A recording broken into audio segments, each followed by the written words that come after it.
Welcome to the Engerati studio live at European Utility Week. I'm Rose and I'm joined now by Bruno Opitsch, Senior Key Expert, Distribution Feeder Automation at Siemens.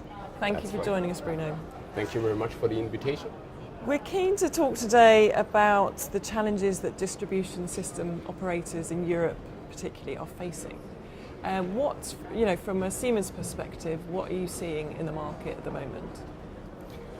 Well, there are very different challenges at the moment in the market, really depending on the area where the DSOs are located.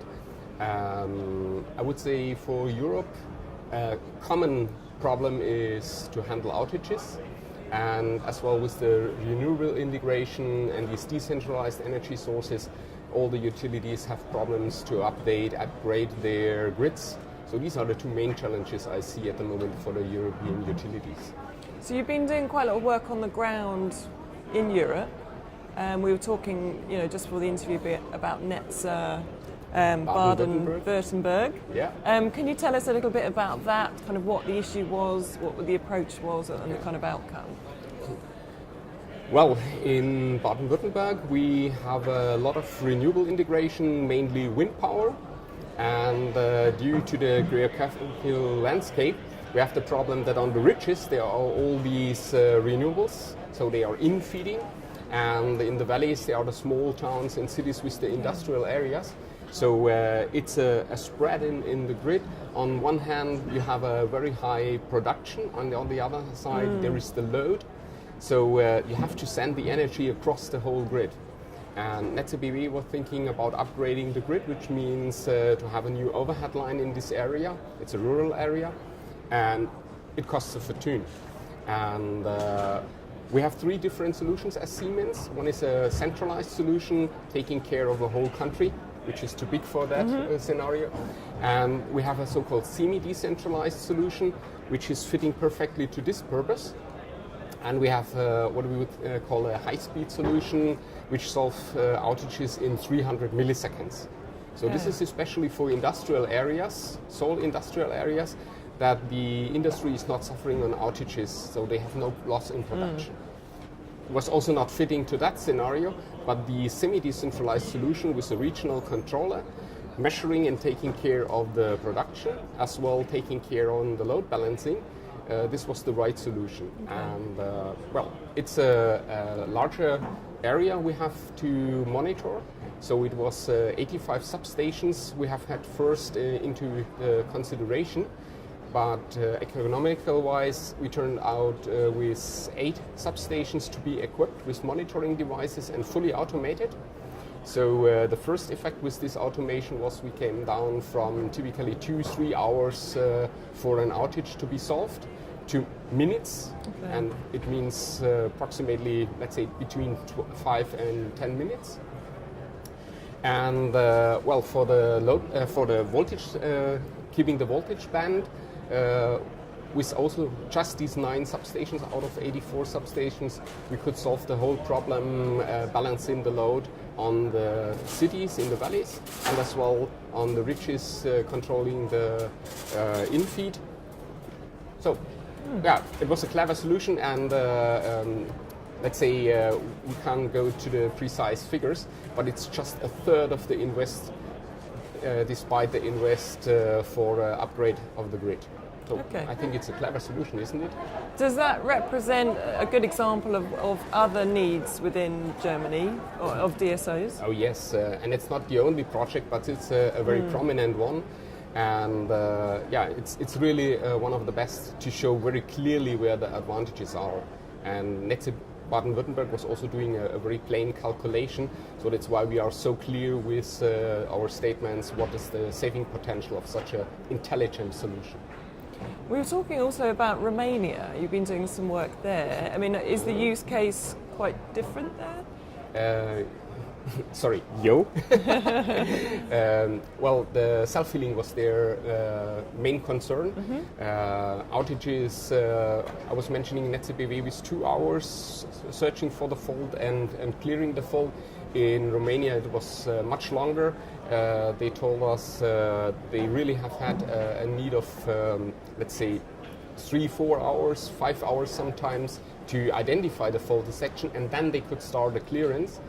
And with the self-healing, deploying switches and these electronic devices, our switch controllers, well, it brought them down to less than a minute. And this is really helpful for the customers in this area, so they are not any longer suffering for, let's say, a production loss of 3-4 hours. That's a huge loss of money for them as well. So it's, again, one of these clever solutions deployed in a very good way. How advanced is the market in Romania from your kind of observations and working projects like that? We started the project approximately 2 years ago, and it was a pilot for them at that stage. We have had, let's say, 50, 60 projects at that time with the same technology already in place. But for Romania, it was really the first time deploying such a technology. And they start now for this area a full rollout.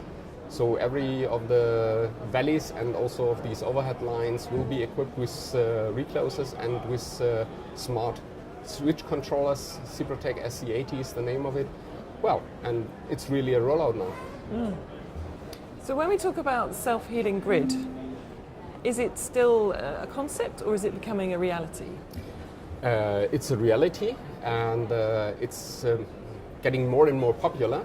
The main advantage is there is no interaction by man, so it's done automatically. That's why we achieve these quick solutions.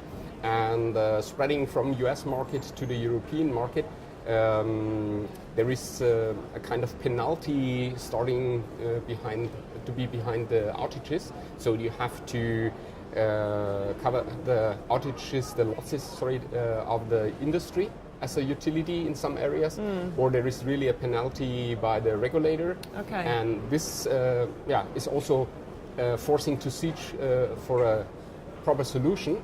And this is really a clever solution, and you're independent of manpower. One of my main examples I typically use was the storm Portugal faced in January 2013, where within 1 hour, the 2 guys in the control center have had to handle 40,000 alarms. Okay. And can you imagine what they have done besides going crazy? Okay. And we have a department in Siemens which is doing aftermath analysis. And they came up with a figure between 60 and 70% of the outages could have been solved automatically if they would have had this technology. And in Portugal, they are also starting to deploy self-healing solutions. Okay, so how digitized does your network have to be able to kind of effectively self-heal those kind of issues? Well, I would say it depends. If you have an industrial area, it's nearly 100% what is required really to prevent outages for every of the industrial customers.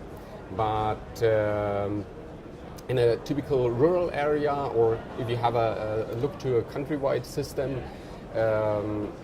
typically it's 20% of the substations, secondary substations, which have to be automated to have a real effect.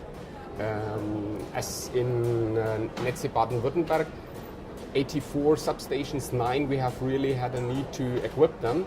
So you can see the ratio. I would say 20%, around 20%. Of course, it's really depending on the landscape and how the grid is designed. But that is, I would say 20% is a good figure to express.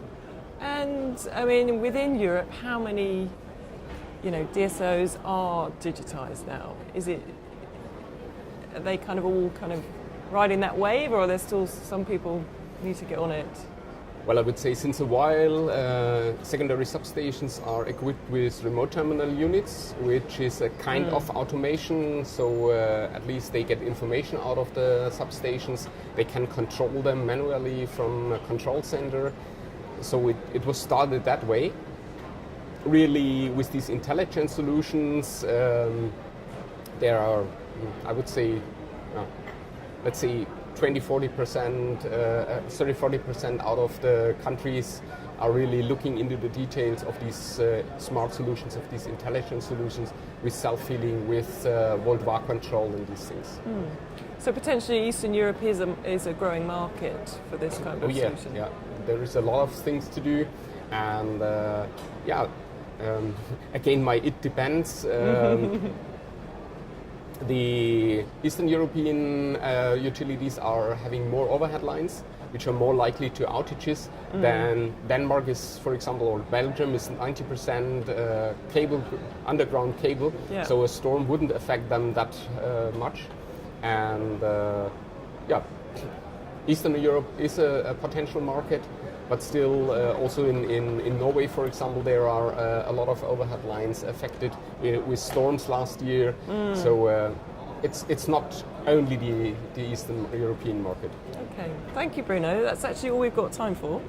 Thank you for watching, and remember you can watch all the interviews from European Utility Week on the Engerati YouTube channel. Thanks. Thank you very much.